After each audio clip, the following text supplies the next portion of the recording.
Good evening, everyone. This is Michael Bate from Bankstown. Today, my shopping. I'm taking a look at everything. Of course, the whole thing looks almost like a ghost town, despite there's still few people going inside shopping center and everything. And for the last few days of video I made, I had some criticism from some friends, as I think it wasn't clear.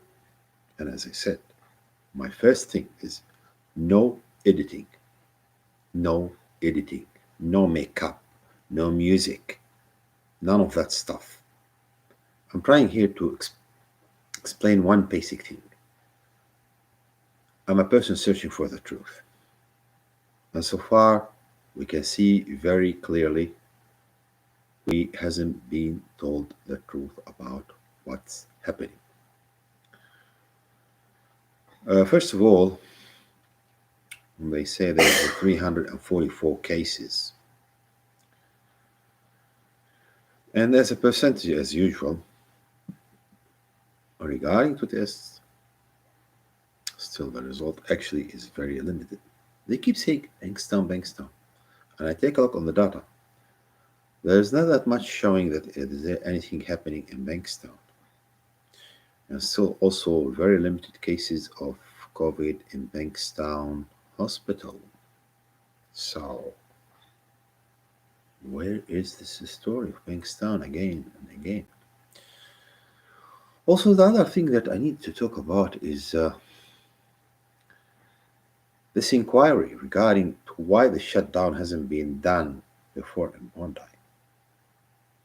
Why it has to be done now in Bankstown. It seems to me there's something special about, of course, Bondi. And people there, they have extra rights of some kind. Here in Bankstown, as I said, it's not the same. However, when we take a look on the question and the whole set of the inquiry, all the parliamentarian talking to the Minister of Health and to the Administrator of Health Department. Well, both of them, they've been trying to pretend they are telling the truth. Both of them, their body language look absolutely less than stupid, honestly. Not just stupid. But they are trying to deceive the whole inquiry. They keep mucking around and mucking around and mucking around. They didn't give even any real answer of any kind. I'm very sure that too many people of you has seen that interview with both of them. And by the way, the most ironic thing that I really laugh about is that both of them they are wearing masks. Despite this interview, it's online. So what they are trying to play smart again and again. Actually, they didn't look smart. And even their answers, there's no science in it. There's nothing about science. It's something can anyone read from a paper. Well, I'm start wondering how the hell these people they become in this position.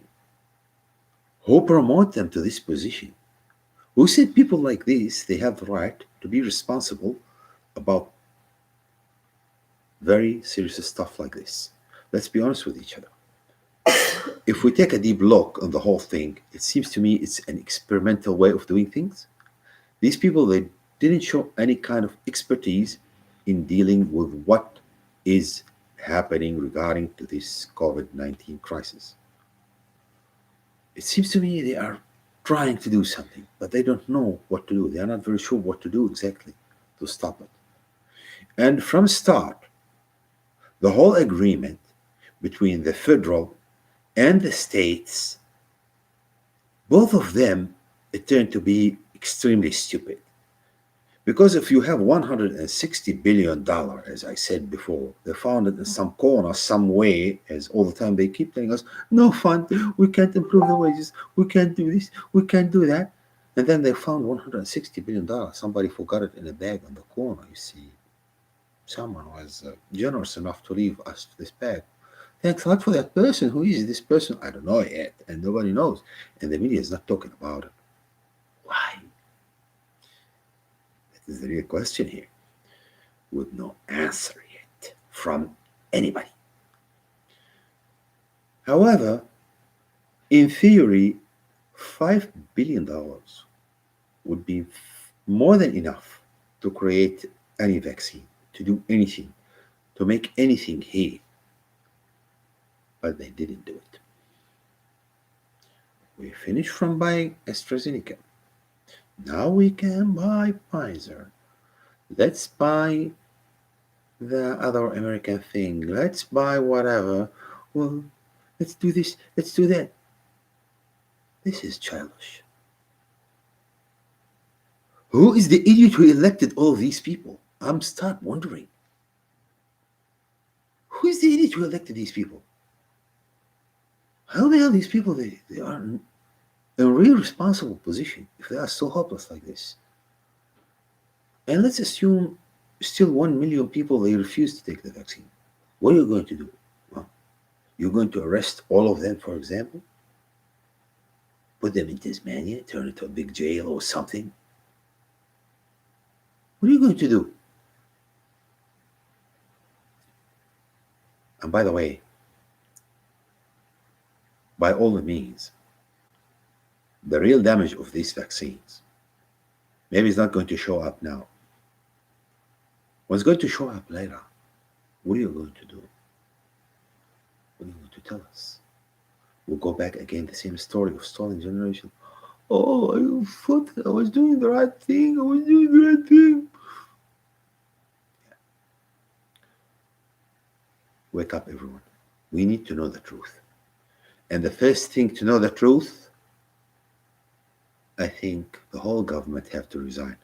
We have to do like a real new thing. Maybe we need a new constitution, actually. Somebody have to be held responsible for all what's happened so far. You can't keep shutting down the country because you are so silly and you don't know what to do with money or with anything, it seems to me. Have a good night, everyone.